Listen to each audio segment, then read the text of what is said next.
SSC ও সমমানের পরীক্ষায় 15 বছরের ইতিহাসে সবচেয়ে খারাপ ফলাফল হয়েছে এবার।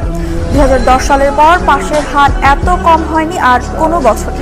আন্তঃশিক্ষা বোর্ড বলছে এবার শিক্ষার্থীরা যেভাবে লিখেছে সেভাবেই মূল্যায়ন করা হয়েছে।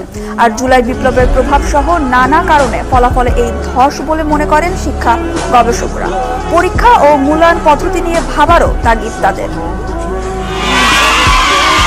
জুলাই গণ অভ্যুত্থানের পর এটি প্রথম এসএসসি ও সমমান পরীক্ষার ফল প্রকাশ, যাতে পাশ করেছে 68.45% শিক্ষার্থী।